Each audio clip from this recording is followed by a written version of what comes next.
nuestro invitado especial, el vicepresidente del Estado.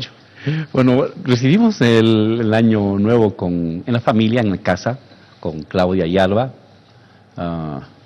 Abrimos un pequeño trago que compré en un viaje que hice a Grecia.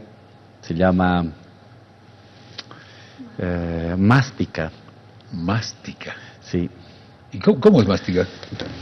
Una cosa pequeña, un licor blanco, dulce, y celebramos los dos, la familia. El 2017 se fue mi madre, falleció mi viejita, que yo la adoraba y la sigo adorando, pero nació mi hija. La vida es así, se van unos y vienen otros. La recordamos a la viejita que nos abandonó y celebramos la presencia de Alba. Fue a las 12 menos cuarto y a las 12 y cuarto estábamos ya en cama y 2:30 durmiendo y al día siguiente otra vez al trabajo. ¿Qué pidió ese 2018? ¿Qué se le vino a la mente al recibir el 2018? Dos cosas fundamentalmente, César. Para la familia, que Alba crezca sana.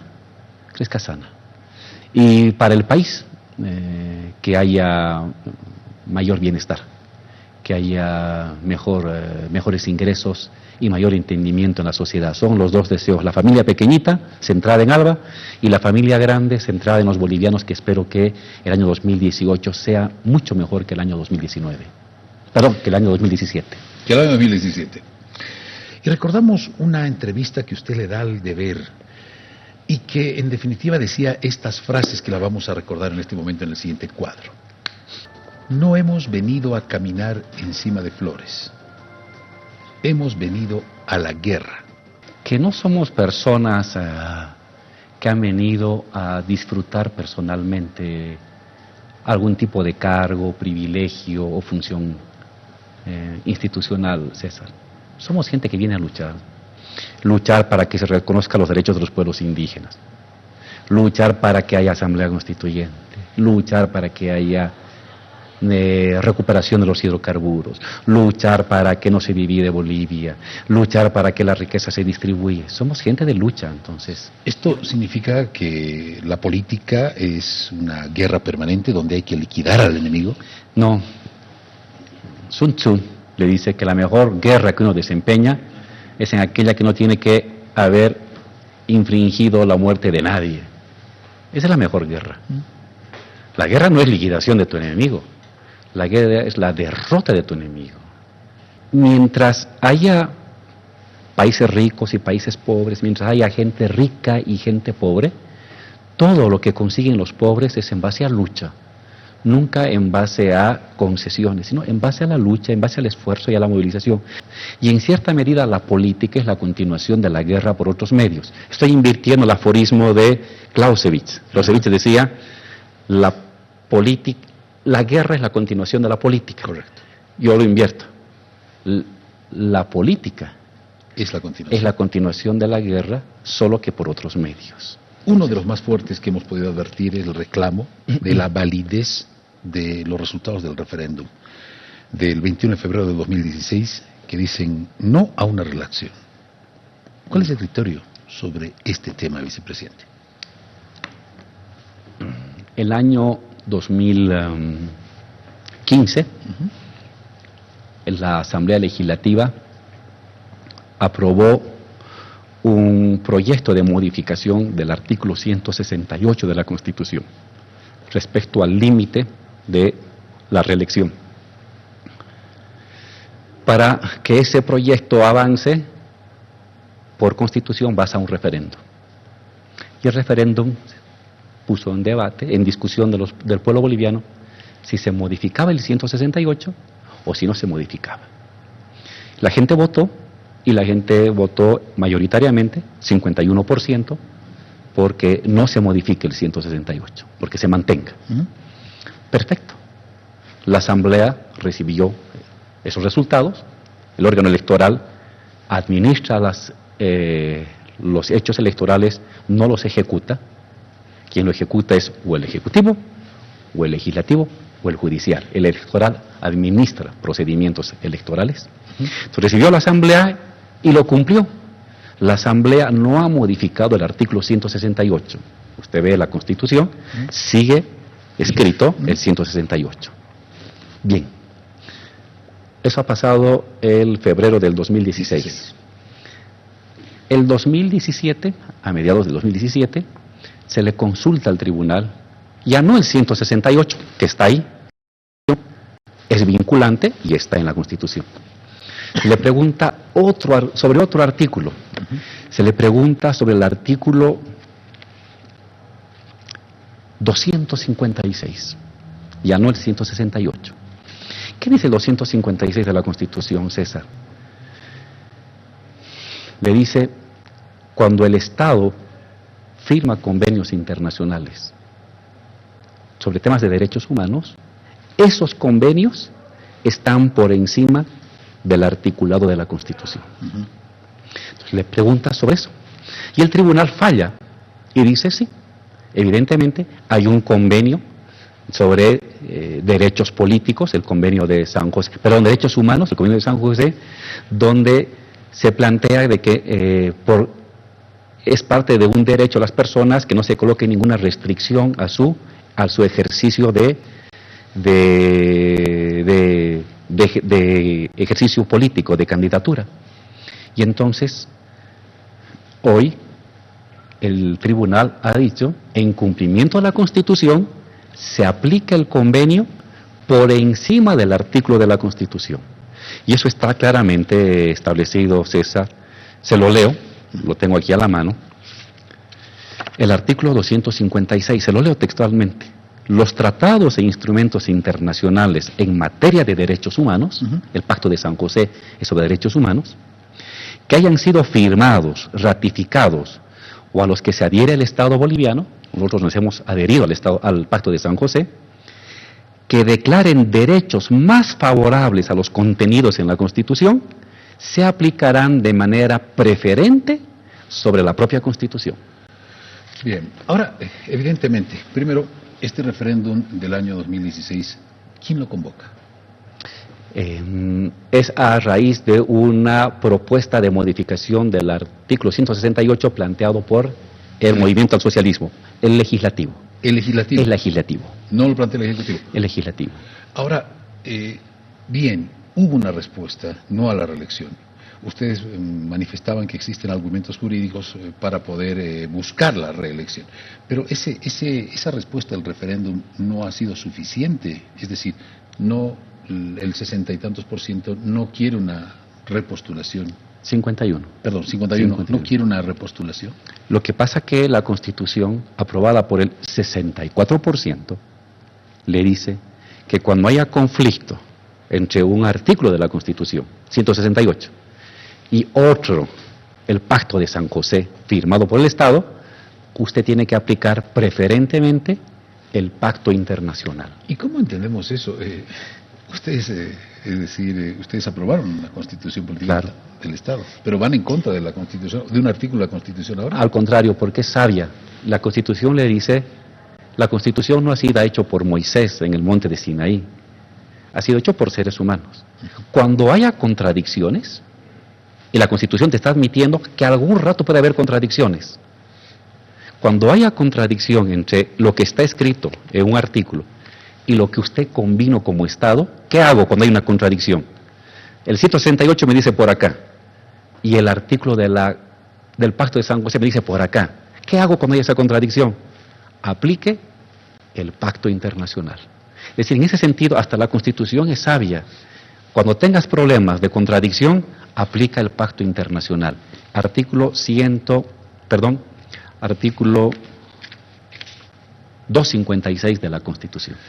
O sea, esto está por encima de la decisión del pueblo, pero, vicepresidente. No debería ser. Alguien me consultaba, creo que también fue en el periódico de Santa Cruz, me decía, pero el referéndum no debería estar por encima del propio pacto, cambiemos la Constitución.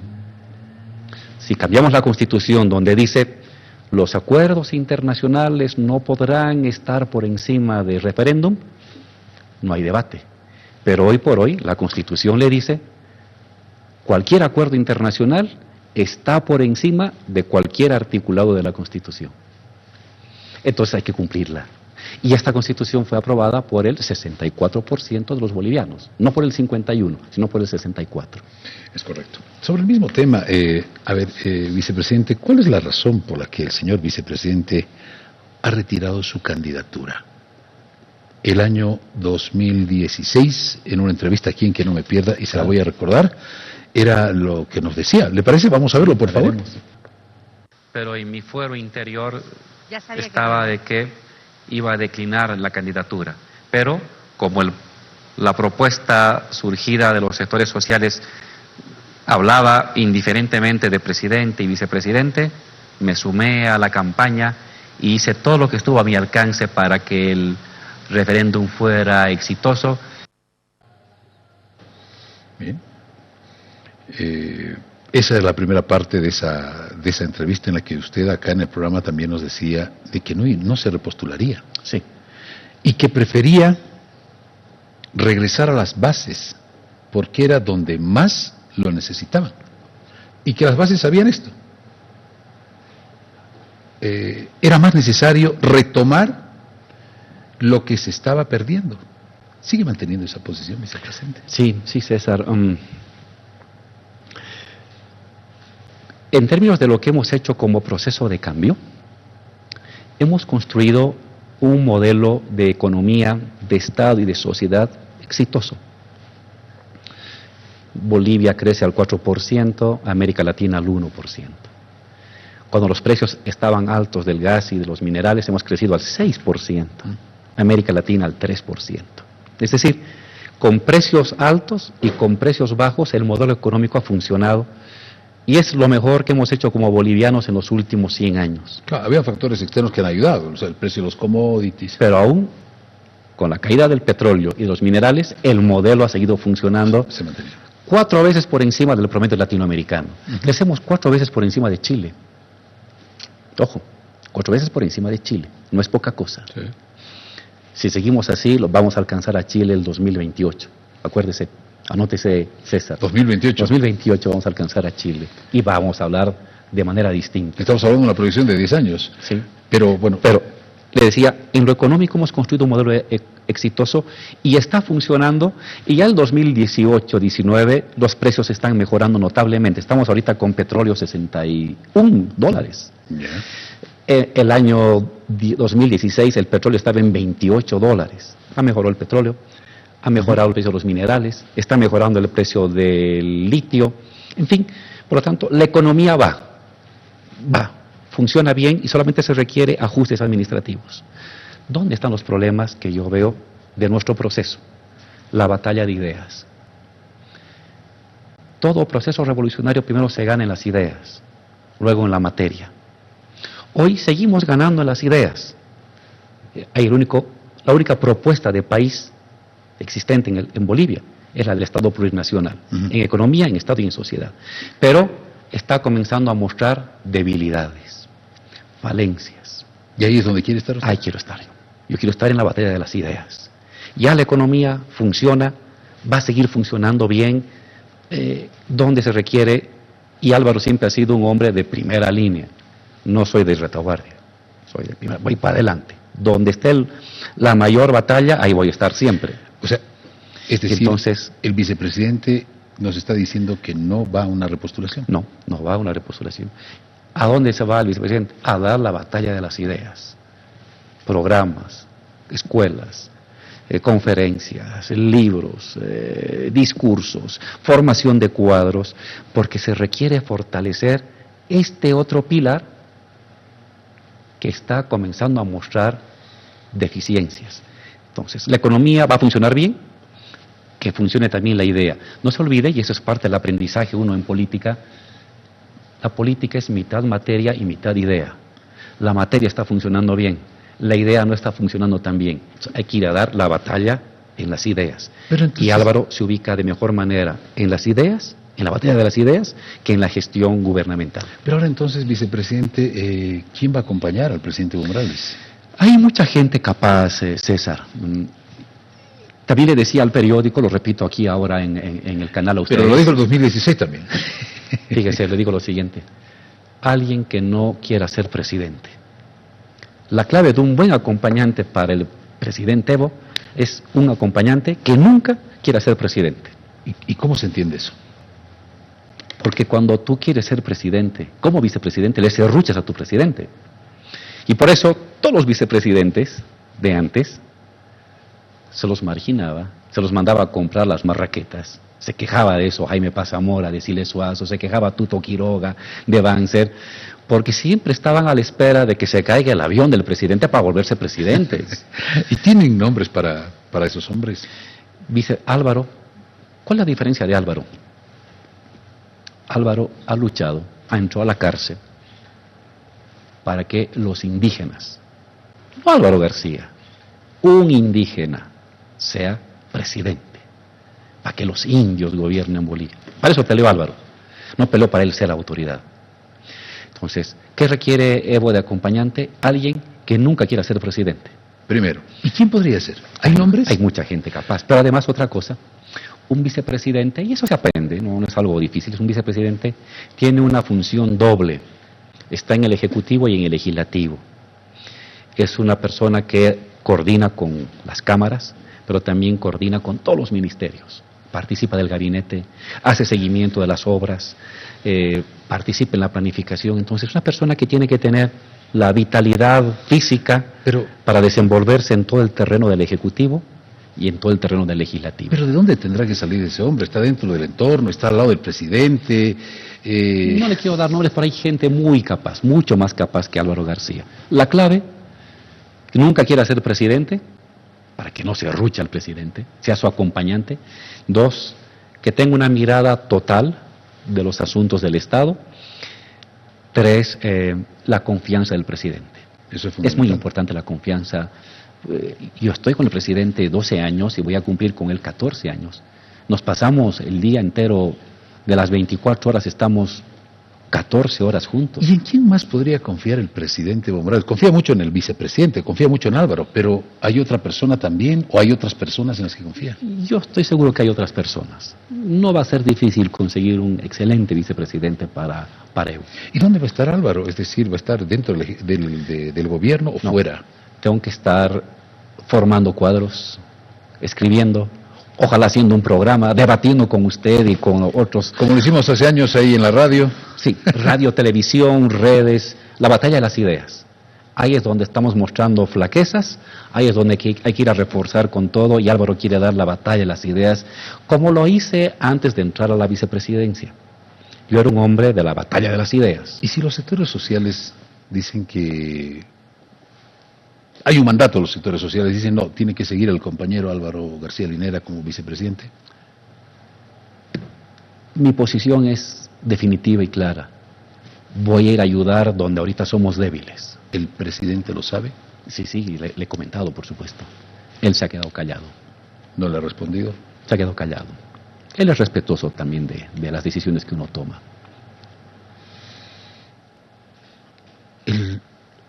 ¿El nuevo vicepresidente podría ser de los sectores sociales? Puede ser un profesional, puede ser de un sector social, puede ser un varón, puede ser una mujer. ¿Qué necesita? ¿Cómo tendría que ser ese hombre? O sea, ya nos dijo, ¿no? Esos requisitos. Nunca querer ser presidente. Correcto. Que no quiera hacer luchar el piso al presidente. Exacto. Eso es claro. La confianza del presidente, conocimiento de los sectores sociales y capacidad de involucrarse en todos los terrenos del Ejecutivo y del Legislativo. Pero los sectores sociales son determinantes en el gobierno del presidente En Evo nuestro Morales. gobierno, sí. Pero entonces, ¿y ellos elegirían o el presidente Evo? ¿Quién podría En elegir? una combinación. Siempre ha sido una combinación entre sectores sociales y el propio presidente. Yo me acuerdo la vez que me invitó a mí el presidente Evo el año 2005, fue así. Me dijo, oye Álvaro, esto me dicen los compañeros, pero también esto es lo que yo pienso. De hecho le dije, estás loco. Evo, yo soy un hombre de guerrilla. Yo soy un comunista, soy un socialista, soy un tipo que ha hecho guerrilla. Soy un tipo para construir el cemento y el barro con la que vas a construir el edificio de un gobierno indígena. No soy yo un hombre de conducción. Jamás me vi como un funcionario público. ¿Cómo está el país ahorita? ¿Es un gobierno socialista? ¿Es un gobierno comunista? Bolivia ahorita es un gobierno que le llamamos proceso de cambio, que es una combinación de indianismo, de socialismo, de nacionalismo. Combina estas tres corrientes. El indianismo, somos un gobierno encabezado por indígenas, y qué bien que sea así, y debe ser así todavía por un par de décadas más. Ajá. Somos un gobierno socialista porque distribuye la riqueza, y somos un gobierno que reivindica la nacionalidad porque protege nuestra soberanía, protege nuestra identidad frente a avasallamientos externos. Son tres corrientes. Si usted quiere, ¿cuál es el título que le pongo? Ponga esa mezcla de esas tres fortalezas: indianismo, socialismo, nacionalismo. Cierro con esta pregunta porque nos tenemos que ir a la pausa. Entonces, ¿no acompaña, digamos, a la realidad de los países vecinos? No. Los países vecinos en Sudamérica están como que yendo más a la derecha que a la izquierda. Sí, yo creo que somos el país, después de Cuba, más izquierdista del continente, más radicalmente izquierdista. Otros gobiernos son progresistas, centro-izquierda, y otros gobiernos son de derecha. Y colocaríamos como los gobiernos, y no solamente progresistas, sino revolucionarios: el de Cuba, a su modo; el de Venezuela, a su modo; y el de Bolivia, a su modo. ¿Y esto le preocupa al gobierno, a nuestro gobierno? ¿Un entorno adverso? Sí, pero a la vez también somos optimistas. Nos preocupa este retroceso de las fuerzas progresistas en Brasil, en Argentina, pero también somos muy optimistas por un repunte de nuevas fuerzas progresistas en Chile, 20% de las fuerzas de izquierda; en Perú, 20% de las fuerzas de izquierda. Quiere decir que hay esperanza. Y usted se fija, vea las encuestas en el Brasil. Si hoy fueran las elecciones, Lula arrasa con el doble o el triple del voto del siguiente. Entonces, ha habido un debilitamiento en los últimos 3-4 años de las fuerzas de izquierda, pero hay una acumulación de nuevas fuerzas de izquierda que pueden retomar el gobierno y el poder en los siguientes años. A ver, uno de los temores que se plantean en las redes sociales, vicepresidente, sobre la administración del gobierno del presidente Evo Morales y del vicepresidente, es que estemos camino a Venezuela, o algo parecido en Venezuela. Una crisis aguda en Venezuela, crisis, falta de medicamentos, falta de alimentos, en fin. ¿Estamos camino a Venezuela? Es lo que se dice en las redes sociales. Hay toda una campaña de intentar desprestigiar a Venezuela, y no se toma en cuenta la agresión que está viviendo ese país, ese hermano país. Y estoy seguro que más pronto que tarde va a poder remontar las adversidades. Pero de manera contundente decirle, César, tenemos la economía más sólida del continente. Ningún país en el continente crece al 4%, ni Chile. Argentina 1%, Brasil menos 1%, Chile 1.5%, Perú 2%, Bolivia 4%. Somos el país que tiene más reservas internacionales respecto a su Producto Interno Bruto. Somos el país que tiene más reservas financieras que todo el continente. Si uno suma reservas internacionales, 10.500 millones. Dinero en los bancos de usted, de la gente de a pie, 25.000 millones. Y suma el dinero de los trabajadores en las AFPs, tiene 50.000 millones. Tenemos por encima de nuestro PIB, Producto Interno Bruto, son 36.000. Y lo que tenemos acumulado son 50.000. Es decir, ningún país en el continente, ni siquiera Argentina, ni siquiera Brasil, tiene esa reserva y esa musculatura económica y una dinámica de crecimiento que es la envidia de todo el continente. Pero ahora, si hablamos del tema económico, a ver, vicepresidente, en nuestras reservas internacionales han disminuido, están bajando. Llegamos a 15.000, bajó a 9.500 y este año, tengo el dato del 2 de enero, 10.500. Hemos subido. Hemos subido 1.000 millones. Ahora, otro tema. Otro dato. El año pasado, a esta fecha, el dinero en los bancos era 23.000 millones de dólares. Hoy estamos en 25.000 millones, es decir, la gente ha ahorrado otros 2.000 millones más. Está bien. Otro de los temas que se... Otro dato. Adelante. La agricultura ha crecido 7%. La producción de alimentos ha incrementado el 21%. Los ingresos por hidrocarburos se han incrementado el 23%. Es decir, los datos económicos con los que estamos cerrando 2017 son buenos. Pero nuestra deuda externa también ha subido. Sí, estamos al 23% de nuestro Producto Interno Bruto. ¿Sabe cuándo hay que preocuparse? Cuando llegue al 50%. Pero si, Argentina está al 65%. Pero estamos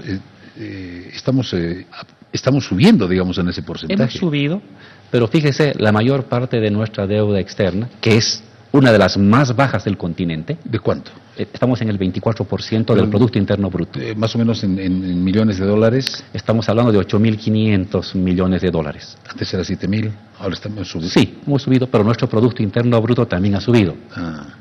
Es decir, hace 3 años el Producto Interno Bruto era 30.000, ahora es 36.000. La deuda era 7.000, ahora es 8.500. Manejable. Cuando llegue al 45%, que no lo vamos a hacer nunca, mientras estemos nosotros, preocúpese. Si está entre 23, 25, 30, 35, 40, una deuda manejable. Nosotros vamos a mantenernos entre el 24 y el 27.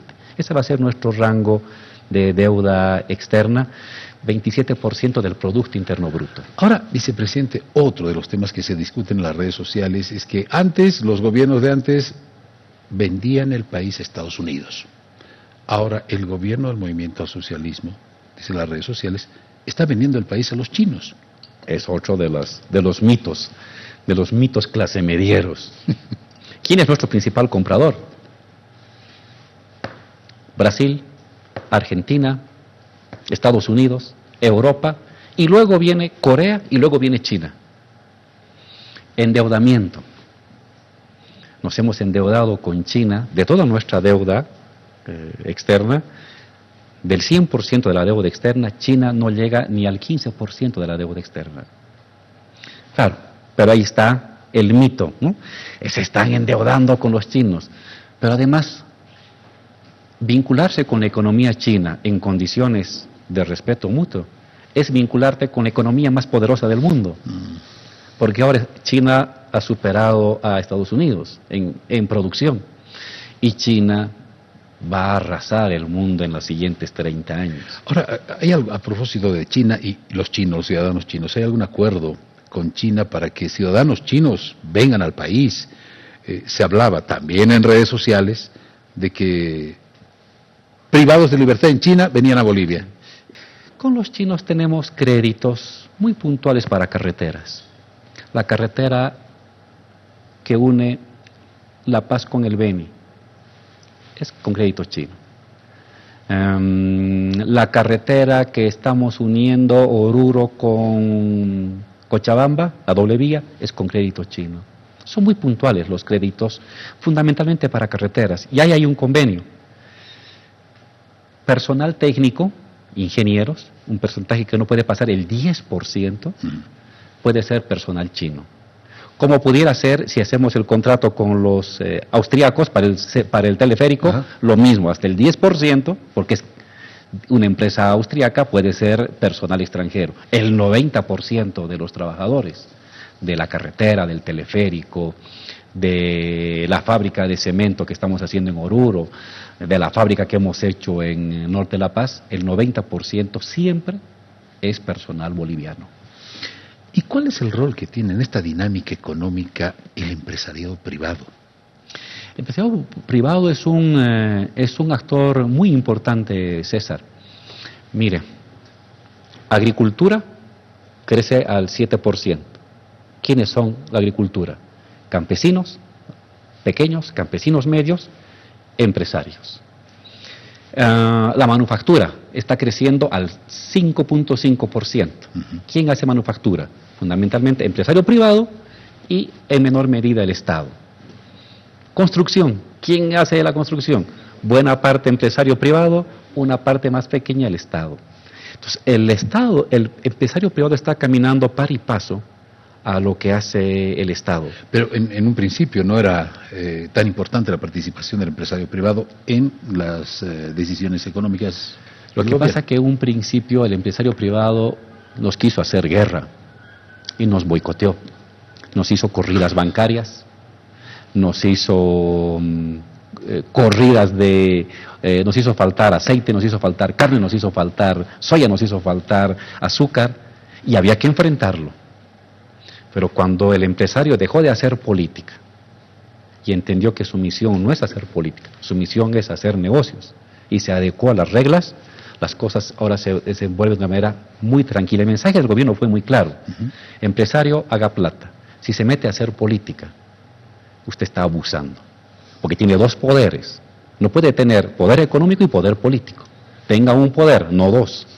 Cuando entendió esa regla, la relación con el empresariado boliviano ha sido muy fructífera, y el empresariado boliviano ha tenido en nuestro proceso de cambio una revitalización. Así como el profesional, el empresario boliviano. Acuérdense que antes Bolivia no contaba. Bolivia estaba sometida a poderes externos, donde ni profesionales bolivianos, los Chicago Boys, ahora sustituidos por los Chuquiago Boys. Ya no son Chicago Boys, son Chuquiago Boys.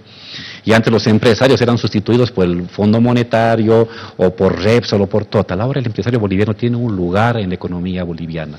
La valoramos y la potenciamos. Y nuestra economía va a seguir con se va a seguir sosteniendo de esta manera.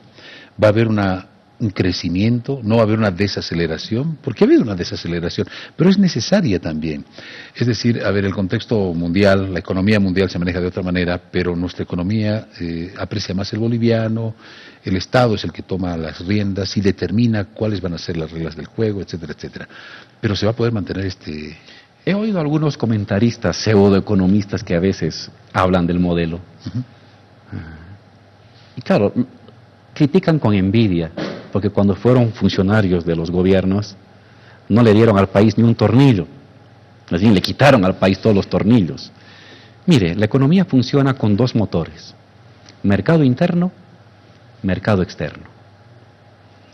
Mercado interno es distribuir riqueza, mejorar salarios, dar bonos para que eso genere una dinámica de consumo interno.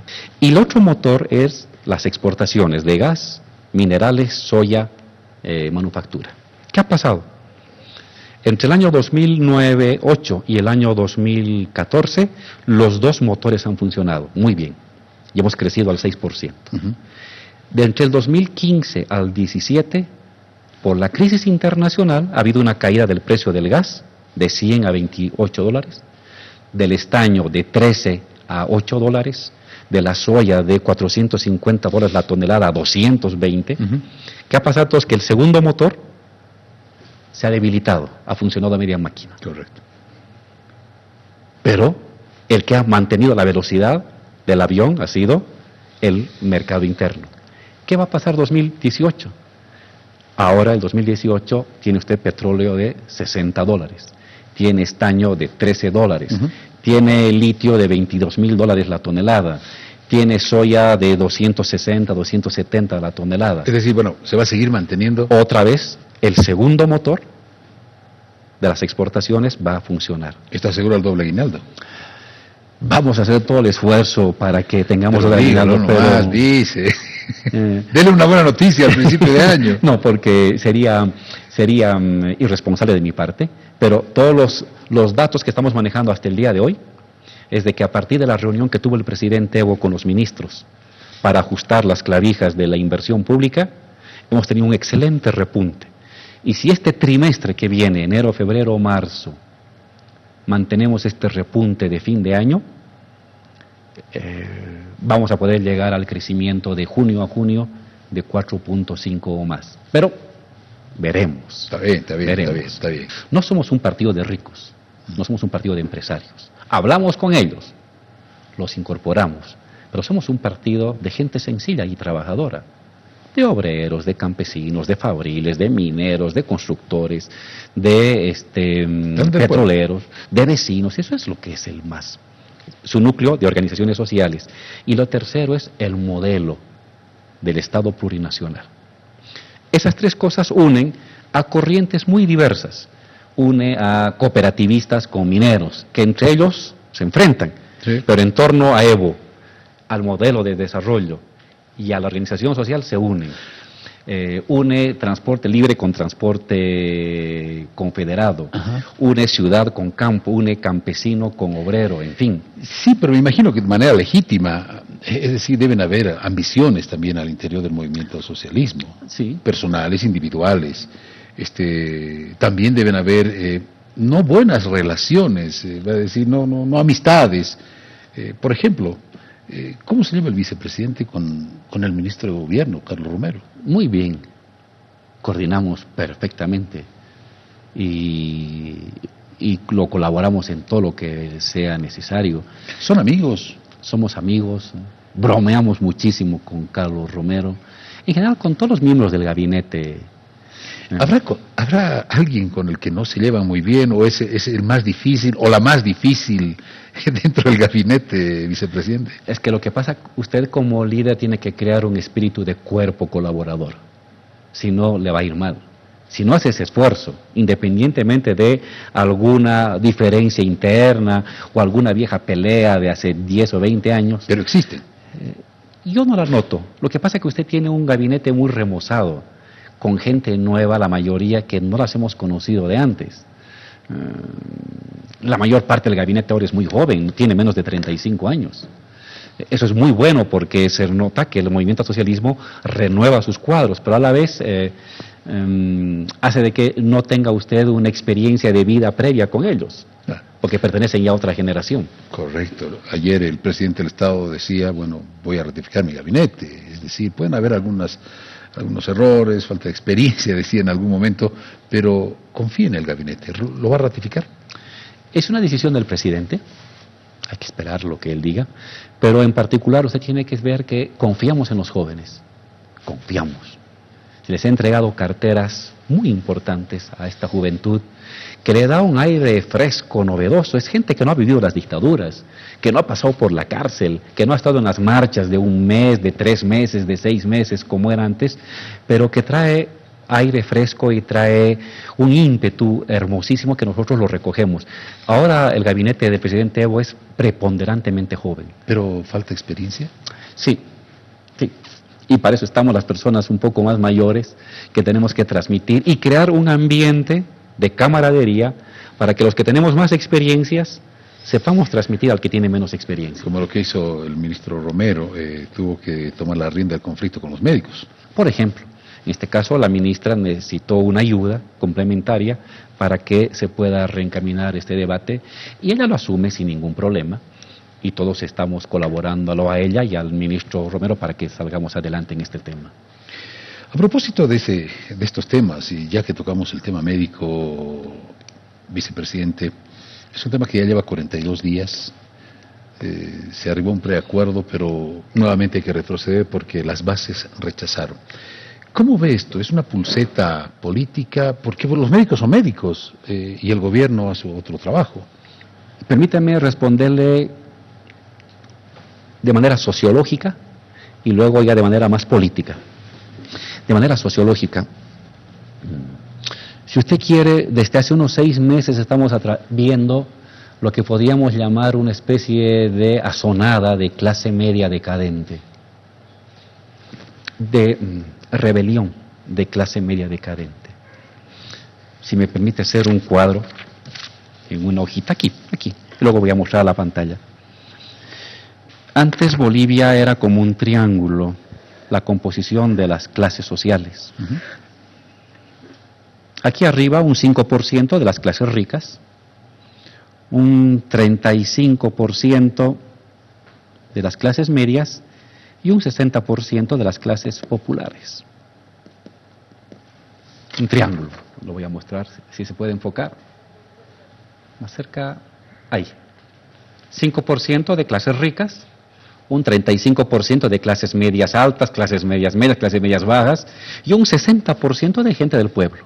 Esa era la composición social de Bolivia. Antes del 2005. Antes del 2005. Hoy ya no es un triángulo, es un rombo Bolivia. Tiene el mismo 5% de clases altas. ¿No ha crecido la clase alta? No, se ha mantenido ahí. Tiene un 60% de clase media y un 35% de clase popular. Ahora sí. Antes un triángulo, hoy un rombo. Un triángulo ahora es el 5% de las clases altas, un 60% de clases medias y un 35% de clase popular. Ojo, que Pero este era el objetivo del gobierno, es decir, querían que crezca la clase media. Ojo, estoy usando el mismo periódico del que me entrevistó anteriormente, que es una investigación que han hecho ellos. Me copio del periódico, no voy a hacer propaganda por el periódico, pero es una imagen de ellos, es de Santa Cruz. El triángulo y el rombo actual. Es una buena imagen. ¿Qué significa esto? Que ha habido un incremento en la clase media. La clase media se ha inflado.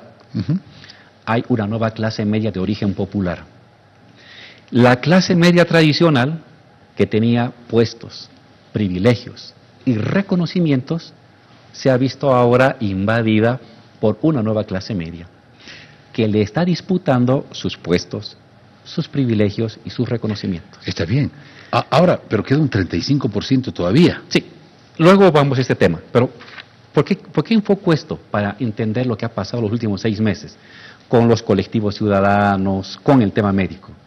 Lo que usted está viendo es de que esta clase media tradicional, de apellidos tradicionales, de profesiones tradicionales, se ha visto igualada por otros, que él entran a disputar las decisiones. Le pongo el ejemplo. Antes, la decisión de dónde se construye un hospital hubiera pasado por un antiguo médico de 60 años que hizo carrera. Hoy lo decide una señorita médica de 28 años. Ella va a definir $2.000 millones en clínicas. Eso es lo nuevo. Hay una nueva clase media que le ha quitado decisiones a la antigua clase media. ¿Qué está haciendo esta clase media antigua? Protestar, rebelarse. Esa es la explicación sociológica. Sociológica. Entonces, eso va a suceder. Es una clase media en decadencia frente a la nueva clase media en ascenso. Pero hay jóvenes también dentro de esta nueva clase media. De los apellidos notables. ¿Por qué se han convulsionado últimamente? Pero también hay de la clase media. Sí, pero los que dirigen son de apellidos, de profesiones reconocidas, de trayectorias reconocidas, que ahora ya no tiene el poder de antes. ¿Por qué están ahora inquietos? Porque se ha garantizado que Evo va a mantenerse otros 5 años más con el voto del pueblo. Y entonces lo que ellos pensaban recuperar el 19, lo tienen que postergar hasta el 25. Y eso les molesta. Entonces están saliendo a las calles.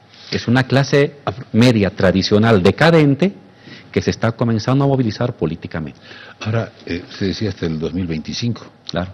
¿O será el 2030? 2025.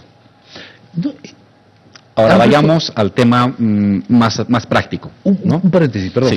Sí. Ya que usted lo ha tocado. Sobre la repostulación, decía hasta el 2025. ¿El presidente Evo Morales quiere repostularse solamente hasta la gestión 2025? Sí. Viste, usted lo dijo una vez, no se va a repostular más, se va a ir a su hacienda, quiere hacer un restaurante, y ahora se está repostulando. ¿No será que se va a repostular otra vez? Hasta el 2025 tenemos que garantizar un recambio generacional de líderes indígenas que continúen la posta que ha dejado sembrada Evo Morales. Hoy no lo tenemos. Esa es nuestra debilidad y en parte nos echamos la culpa nosotros. No hicimos el suficiente trabajo para crear una nueva generación de líderes indígenas, jóvenes, que vayan mejor que el presidente Evo. Ahora tenemos estos 5 años por delante, o 7 años por delante, para que ese déficit de cuadros políticos indígenas sea superado, para que el 2025 usted tenga cuando culmine el cuarto mandato del presidente, tenga usted a nuevos candidatos indígenas, aymaras o quechuas o guaraníes, con la capacidad de continuar lo que el presidente Guaya ha hecho. Hace un momento me decía que le ponga la firma porque hasta el 2028 va a haber un crecimiento Que mayor de Chile. igualaríamos a Chile. O mayor. Igualaríamos el 28. Igualaríamos el 28. Pero lo habló en primera persona, es decir, ¿va a estar usted ahí? No. Yo supongo que voy a morirme antes. ¿En serio? Sí, le soy honesto. Pero no sabemos. Soy una eso, persona que vicepresidente. planifica las cosas en su vida y creo que corresponde también pensar en esa eventualidad. Pero no, pues dice, o sea, Sí. está No bien. estoy bromeando. Yo lo he visto cuando usted llegó, cuando yo lo conocí vicepresidente, no tenía el cabello tan blanco como Sí. ahora. Ahora sí, está un poco más blanco. Mucho, y con la muerte de mi madre se ha emblanquecido todito. Estoy muy sorprendido del egoísmo y de la indolencia con la que algunos médicos están tratando a la gente. No había visto yo en mucho tiempo un egoísmo, un movimiento tan corporativo, tan autocentrado en sí mismo, y tanto así que es capaz de dejar que la gente desfallezca, no tenga operaciones, sufra, con tal de defender el interés corporativo egoísta de un sector. Hay que decirlo así de frente. Es un movimiento estrictamente corporativo que coloca sus intereses como profesionales por encima del interés de la gente. Pocas veces en la historia de Bolivia hemos visto una cosa así. Yo una vez comparé con lo que han hecho el sindicato del Banco Central el año 1984, cuando botaba todos los papeles del Banco Central por sus ventanas, destruyendo la economía boliviana por sus incrementos salariales. Hoy, años después, vemos a un grupo de dirigentes médicos que por defender a su cuerpo, a su interés gremial, le ha valido un comino la salud de miles y miles de personas que hoy están sufriendo. Es que perdón que lo interrumpa. Sí. Tenemos un sistema que no está bien, un sistema de salud que no funciona, nació quebrado, seguridad social, servicio público y privado, o sea, ya nació mal. O sea, necesitamos trabajar en eso. Ahora, la ministra nos decía, sí, queremos trabajar en un nuevo sistema. El presidente anunciaba, vamos a construir un nuevo sistema de salud. ¿Y por qué no lo hicieron en el 2005? Si ya sabíamos que esto estaba mal. Porque en el debate, César, de la constituyente, han descuartizado el sistema de salud. ¿Sabe por qué no hay insumos en el hospital del niño? Porque depende de la gobernación. No depende de nosotros. Pero antes igual, dependía de la gobernación. Y era partidario del movimiento socialismo el gobernador, pero igual seguía faltando. Y nosotros les hemos dado 7 veces más dinero. Del 2005 al 2017, el presupuesto de salud ha pasado de 2.700 millones a 18.000 millones. 7 veces más. Usted me dirá, la salud no mejoró 7 veces. Verdad. No es un tema de dinero, es un tema de administración. ¿Por qué no hay una mejor cama en el hospital de clínicas? Porque depende de la gobernación. Y si no depende de la gobernación, depende de los municipios. Es que eso está mal. Está mal. Eso no está Estoy de acuerdo. funcionando bien. Eso debatamos. Debatamos cómo nuevamente el gobierno central asume responsabilidades. Y cuando nosotros asumamos responsabilidades del tercero o el segundo nivel, ahí reclámenos a nosotros. Pero habrá que quitarles autonomía. Hay que debatir con médicos, con gobernaciones, con municipios. ¿De qué te haces cargo tu municipio? Perfecto. ¿Tienes plata? No, aquí te doy más plata. Y úsala bien. ¿De qué se hace cargo la gobernación? De esto. ¿De lo demás no puedes? Nos hacemos cargo nosotros. Por ejemplo, ahora estamos invirtiendo en 4 hospitales de cuarto nivel. Esos 4 hospitales no los vamos a entregar a las gobernaciones, los vamos a administrar nosotros, porque las gobernaciones son incompetentes, las nuestras y las del adversario. Entonces, discutamos qué queda en manos del gobierno central, qué queda en manos del municipio y de la gobernación, para que usted tenga, sin tocar, ojo, las cajas no las vamos a tocar, Claro. de entrada. Pero Pero la gente, ¿qué va a pasar con la gente? O sea, esto hay que solucionarlo, porque la gente está sin atención médica, vice. César, 8 convenios. ¿Qué hago con este convenio con la Asamblea? ¿Qué hago? Lo firma la REA, lo firma el señor Cruz, lo firma, va a su Asamblea y lo rompe. Tengo el convenio con el ministro Carlos Romero, lo firman. El gobierno cede todo, anula decretos, El preacuerdo. suspende aplicación de la ley, crea el Instituto de Conciliación de Médicos Especialistas para que usted no pase, si es médico, no va a pasar a la Fiscalía. Primero pasa al Instituto de Médicos Especialistas que dicen si usted cometió o no un delito. Y de ahí recién se va a la Fiscalía o queda meramente la conciliación. Hemos establecido, hemos cedido con el tema de que las tarifas las van a definir los médicos. Lo firma el señor Larrea, lo firma el señor Cruz. Este señor va a la Asamblea y lo rompe. ¿Qué puedo hacer? ¿Qué puedo hacer si firmo con sus dirigentes y el dirigente luego se estornuda en el convenio? ¿Se puede parar el 205? ¿Se puede cambiar? ¿Se puede hacer otra ley para modificar el 205? Que aparentemente es... Se lo dijo acá. Se lo dijo. En tanto no haya una ley macromédica, no se va a aplicar ese 205 y se lo va a discutir, debatir, analizar, y de ahí saldrán las conclusiones. Hay que modificar, saldrá la conclusión, habrá que mantenerlo. Pero el 2019 entra en vigencia. Nos hemos colocado hasta el 2019 de hacer la ley médica que nos dirá, no se necesita el 205. Pero ahora, además del 205, hay otros artículos que han sido observados por otros sectores dentro del Código Penal. A eso voy. Ahí estoy yo alarmado. Estoy alarmado. ¿Sabe por qué, César? Porque cuando sale a un dirigente a decir, hay que anular el Código Penal, ¿sabe quiénes están aplaudiendo? Los violadores. Porque este Código Penal decía, al violador de niños, de 7 años a 20 años. Este código dice. Este código dice al que hace trata y tráfico de niños y de niñas, que tenía 4 años, 15 a 20 años. Este Código Penal, que algunos dicen hay que quemarlo, dice que al que hace pornografía infantil va a la cárcel. Al que hace tráfico de órganos de niños, lo meten a la cárcel hasta 25 años. Eso dice este código. Este código dice de que al que haya reincidido, se le suman las penas. Entonces, cuando sale un dirigente a decir, hay que anular este código, yo digo, ¿sabe quién están celebrando ahorita? Los violadores, los que hacen tráfico de órganos y los que hacen tráfico de niños y de niñas. Ellos están aplaudiendo que se anule este código, porque este código era contra ellos, es contra ellos. Ahora, evidentemente hay algunos temas puntuales, hay algunos sectores que se ven afectados, el sector de los choferes, en el caso de los médicos, en el caso de otros profesionales de transporte pesado, el artículo 137 y otros que son puntuales. ¿A qué me voy? Que cualquier norma es perfectible, Claro. se puede revisar, Claro. pero ¿qué vamos a hacer con el tema médico para terminar, vicepresidentes? Es decir, tenemos que volver a sentarnos de nuevo. Pero, ¿y ahora qué hago con los señores que firman y mañana se estornudan en lo que firman? Es gente que no tiene palabra.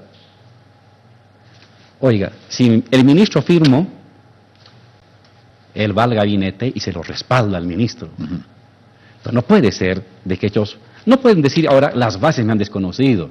En el sistema médico, el que manda, el taita, es el mayor. Sí. Él es el que enseña a los alumnos, el que enseña a sus ayudantes, él es el que decide lo que pasa en la asamblea. Entonces, estamos ante una dirigencia que en verdad se está comportando de una manera tan egoísta, de una manera tan indolente ante el sufrimiento de las personas. Y lo peor, cuando ya están atacando el Código Penal, sus grandes aliados son los violadores.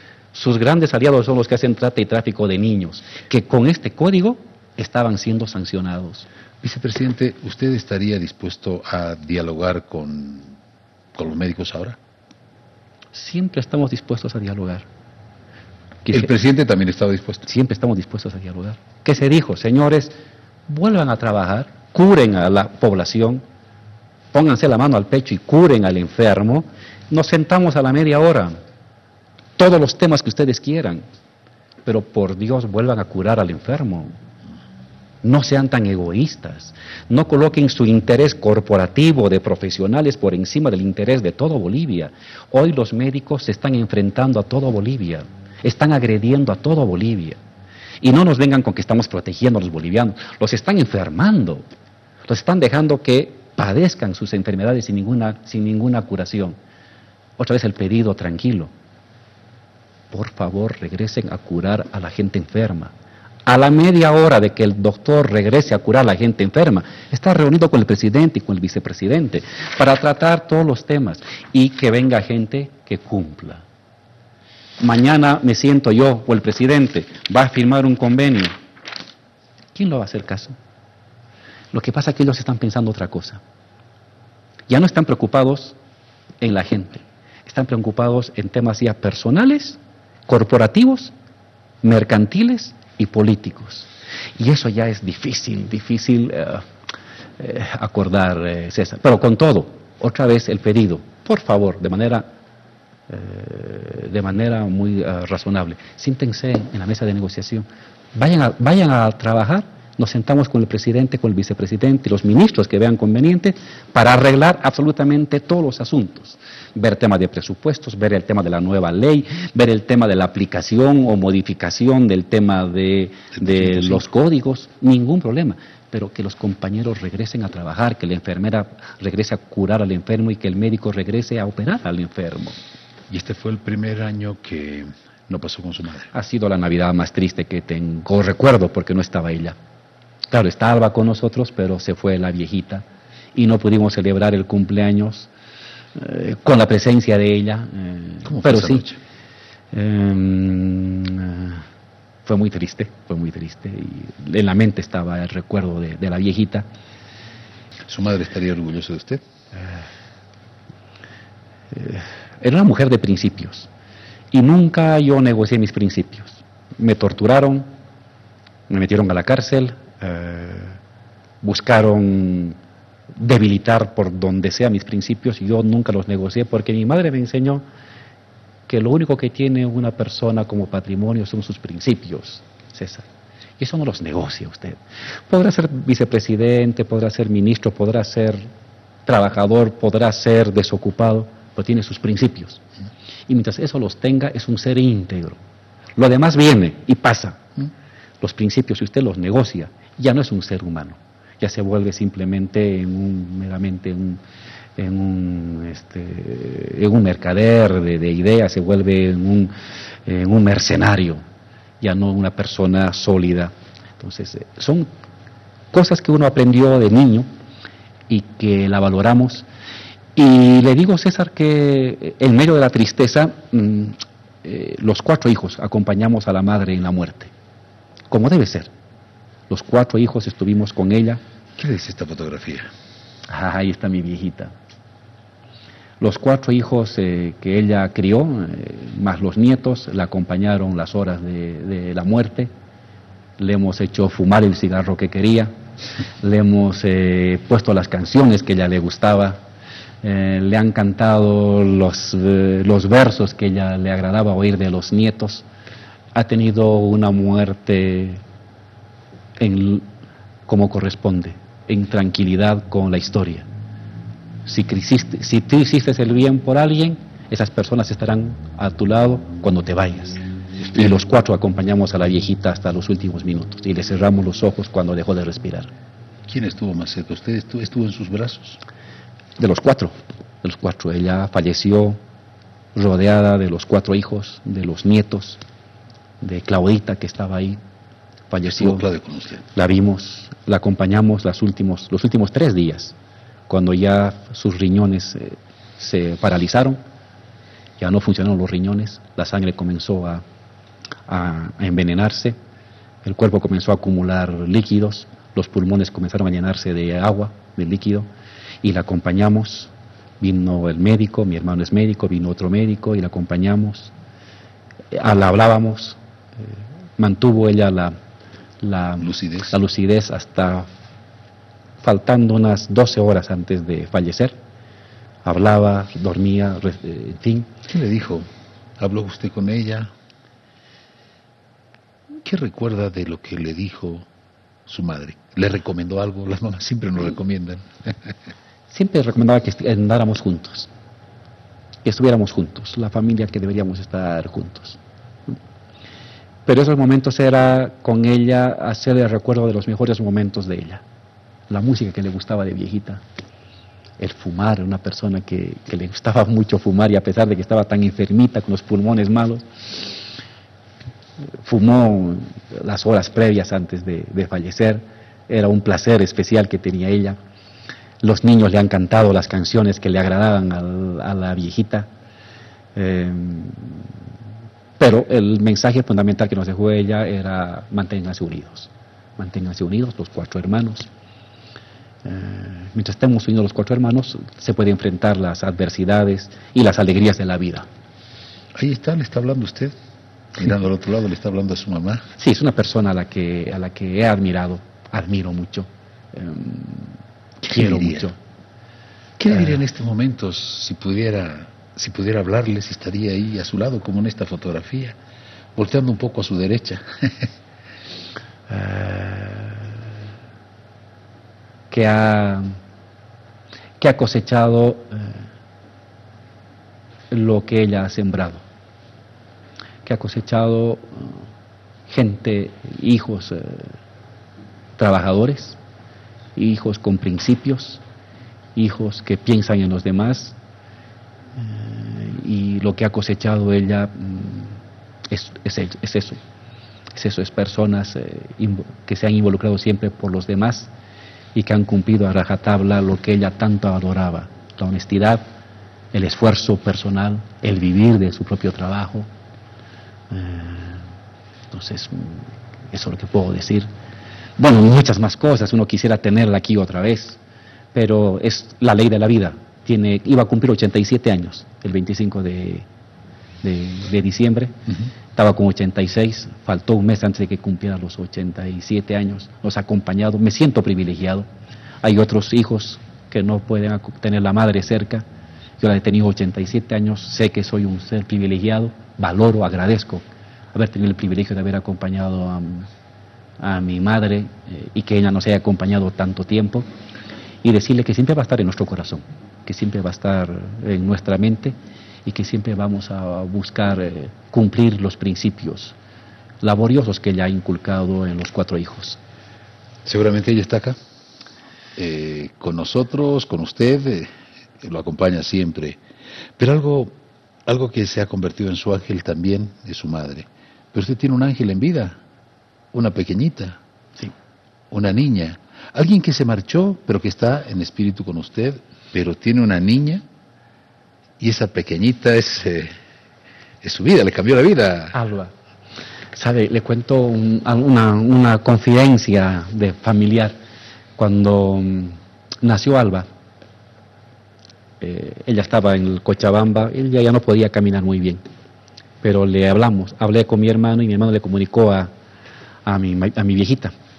Y me dice mi hermano que lo que había comentado mi madre era de que ahora estaba tranquila, porque al fin ya no iba a estar solo yo. La preocupación de mi madre era que yo estuviera solo.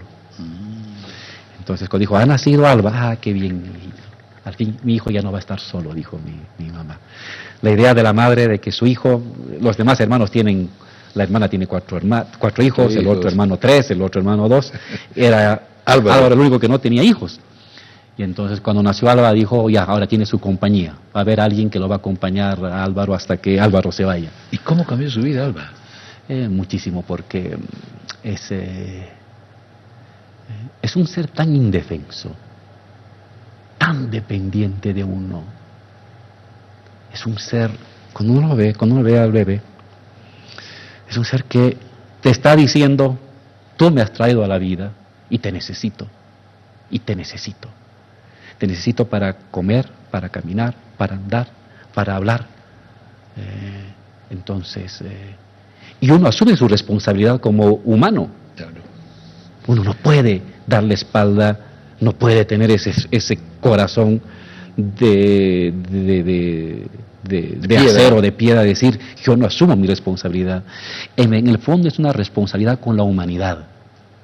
Es el ser más indefenso de la vida que te reclama tu obligación de cumplir tu responsabilidad con la humanidad. Entonces yo veo en mi hija a la humanidad, mi compromiso con la humanidad. No veo a mi hija como una experiencia egoísta de prolongación de mi apellido. No me importa. Veo como una responsabilidad de cuidar a la humanidad. En Alba encuentro el nacimiento de la humanidad, encuentro la vida de la humanidad, encuentro mi responsabilidad con la humanidad. ¿Vio por qué no puede dejarla de aquí a 10 años? Usted me dijo que aquí en 10 años me quisiera morir, dice. Lo que pasa es que es la ley de la vida, es la ley de la vida. Así como nos abandonó la viejita, nos toca a nosotros también en algún momento dejarla, y confío que en el tiempo que yo comparta con Alba y que tenga la alegría de estar con ella, pueda inculcarle los valores fundamentales. Vive de tu trabajo, honestidad inclaudicable, sé una mujer de principios, haz lo que quieras, pero fundada en principios. Principios. Y nunca olvides a los demás. En tu vida deja algo para los demás. ¿Qué es lo único que tú vas a dejar a futuro? Tu única manera de pasar por la historia es que hayas trabajado por los demás, que hayas dejado un granito de arena para el bienestar de los demás seres humanos. Entonces, si has cumplido esos 4 objetivos, bienvenida a la vida y buen trabajo de los padres. Ahí está Albita. Hablemos de Claudia, nuestra compañera, que convenció, no sé si la convenció primero, la convenció para que deje Reduno, fue una decisión de ella. Mire, César, cuando yo conocí a Claudia, la conocí cuando ella hacía el trabajo periodístico en la plaza. Unidades móviles, sí. Hacían las unidades móviles. Ahí la conocí trabajando en la televisión. Luego me enteré que había hecho el Uno Things, que sí, me enteré después de conocerla. Pero eso fue antes, cuando tenía 14 años. Porque trabajó desde los 14 años, Claudia. Cuando la conocí, me enamoré por lo que es ella, me enamoré por su trabajo, me enamoré por sus pensamientos, me enamoré por cómo es ella, me enamoré por su carácter y me enamoré por sus logros. Nos casamos, respeté sus logros. Ella entró al canal, comenzó de niña, programa infantil, comenzó a hacer notas periodísticas, ella se lo ganó, entró a hacer el noticiero con usted, ella se lo ganó, entró a compartir con usted el noticiero de la noche, ella se lo ganó, y yo como su esposo que la amo, tengo que respetar y admirar lo que ella ha hecho con su propio esfuerzo. Correcto. Nunca le dije, oye, ahora eres esposa del vicepresidente y deja el trabajo, no, es lo tuyo, y respeto lo que tú has hecho, es más, me gusta y te apoyo en lo que tú haces. Y luego llegó el tiempo, no es reciente, hace poco más de 6 meses me dijo Álvaro, quiero dejar el canal, es un tiempo, me quiero dar un tiempo, sé que voy a regresar otra vez a la actividad periodística, pero quiero darme mi tiempo. Por Albita. Yo le dije, ¿has pensado bien? Sí, a la siguiente semana, lo voy a hacer. ¿Lo has pensado bien? Sí. ¿Sabes que luego va a ser más difícil? Le dije. Sí. ¿Estás segura? Sí. Entonces te apoyo. Siempre voy a apoyar lo que Claudia decida por su propia voluntad. El esposo está para apoyar lo que la mujer decida, lo que la mujer construye, lo que la mujer planifica. No está para subordinar al interés del vicepresidente o de cualquier marido. No tengo esa mirada yo de la familia.